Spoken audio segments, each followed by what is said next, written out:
This is Eddie Hearn, Matchroom Boxing. You're watching Sporting Icons. You don't need to be anywhere else.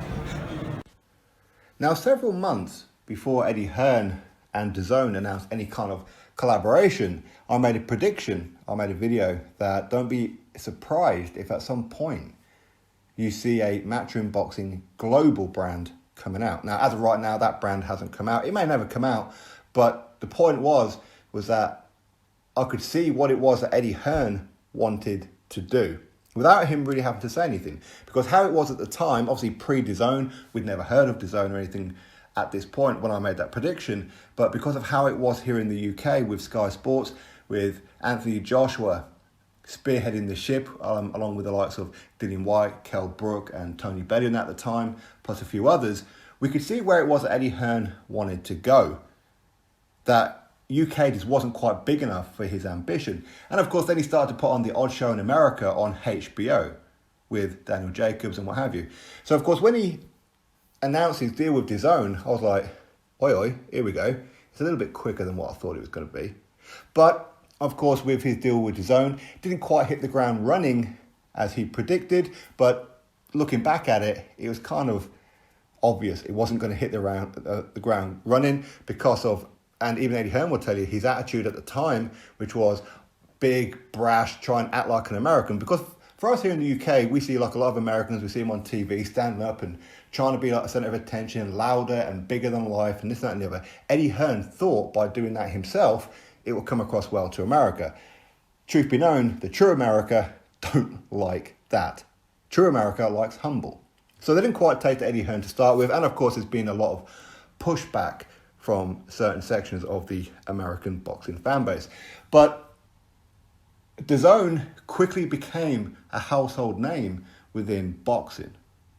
In America, especially in America. And of course, they started to branch out to Mexico, Canada, Japan, China, Germany, Spain, the list goes on, okay? So while they haven't quite put on shows in, say, Japan and China and that yet, DAZN is broadcast in these particular countries, plus quite a few other ones.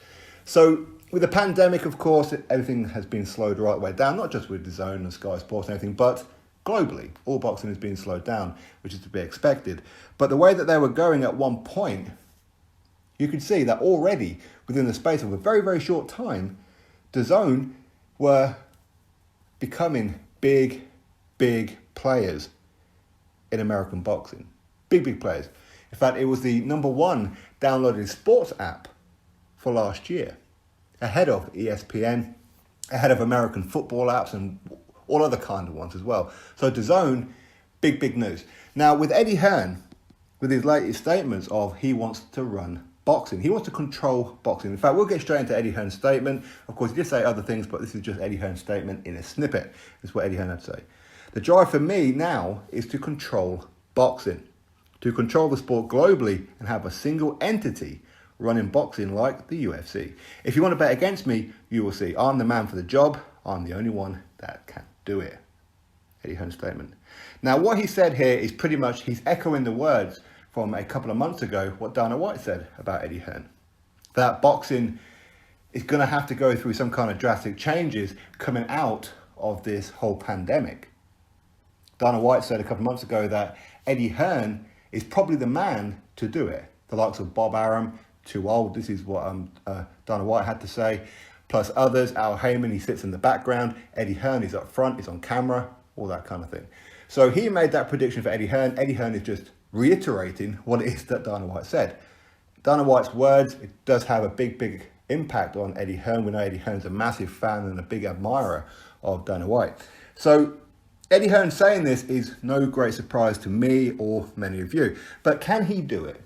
Can he monopolise boxing? Now, we could say, let's hope not. For me personally, I hope not. I don't want one brand controlling all of boxing. Then everything is going to be in-house. Everything is going to be at the behest of Eddie Hearn. We don't want that. He needs competition. He needs the likes of Bob Arum, Frank Warren, Al Heyman, and so forth, pushing their shows, because the better that they do, the more it's going to light a fire under DAZN, Sky Sports, Matchroom to try and outdo them. Without the competition, he ain't going to be able to do it. He's just going to get lazy. That's what's going to happen. So I hope that that doesn't happen. But his ambition, I can't fault his ambition whatsoever. Why not? Shoot for the stars. And if you only hit the moon, that's still a hell of a long way, right? So what he's done already is he has taken boxing by storm. Whether you like Eddie Hearn, whether you don't, he has taken boxing by storm. But can he do with boxing like what's happened with the UFC? Now, to do that, you're going to have to get rid of all the sanctioning bodies. Maybe that's his plan at some point, to monopolize boxing, bring in all the top talents around the world under his Matchroom stable, such as those who are currently not, like a Tyson Fury, Saul Canelo Alvarez, Vasyl Lomachenko, Terence Crawford, and so forth, Errol Spence Jr., for example. Can he bring all these guys under his umbrella? If he can do that, then you certainly couldn't bet against him, could you?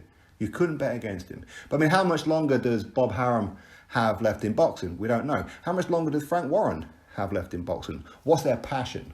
What's their drive? Eddie Hearn's drive is to control boxing, essentially monopolize it. Now, with the kind of funds that he's got with DAZN, I know people have been talking about, especially during the pandemic, oh, DAZN is struggling, blah, blah, blah, blah. Well, everybody has been struggling. Everybody. DAZN, they are out looking for business partners to join in with their venture. People twisted that they were having some kind of money problems and needed money. No, they were doing this way before Eddie Hearn and boxing came along. They'd done it a few months ago as well, before the pandemic, and they've done it again during the pandemic. It's business. Structures change, needs a must. So with the kind of money that DAZN can throw around, really, there's only really ESPN and Fox Sports that can really compete as far as a brand is concerned. But again, they don't really have the stable to compete with Eddie Hearn at the minute. Luckily for them, Eddie Hearn doesn't always put on the best first, the best. He doesn't always do that. But when he starts doing that, that's when you're going to start to see a big, big shift. And if you're the likes of Frank Warren, Bob Arum, Al Heyman, hearing Eddie Hearn say those words, bearing in mind that he's much younger, is going to be a little bit daunting for them. Because again, a lot of it is going to be dependent on their drive, what their ambition is as well. Now, here in the UK, we don't really get to see all of the ESPN shows. We don't get to see all of the PBC shows for Fox and Showtime, for example. So we're kind of like out of the loop as far as a lot of their shows are concerned. But what we do have is BT Sport. I think Frank Warren last year made so much ground upon Matchroom, with some of the shows that he put on were brilliant. And of course, with the announcement of Daniel Dubois and Joe Joyce, of course, that thing crumbled like last minute, so not ideal. But the point is that he was starting to put on some very, very good shows. But unfortunately for him, a couple of his top boys have left the stable. Billy Joe Saunders has left, Zelfa Barrett has left, Josh Warrington has left. So it's not ideal for Frank Warren, that's for sure. But either way, Frank Warren was doing very, very well last year. Quite how this pandemic is going to hit his business, I don't know.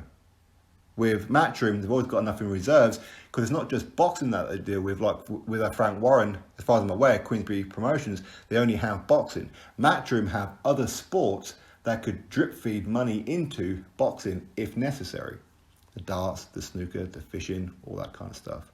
So there's always going to be money for a rainy day if necessary. But boxing on its own as Matchroom is doing quite well. But will Eddie Hearn overtake boxing? Will he be the Dana White of boxing?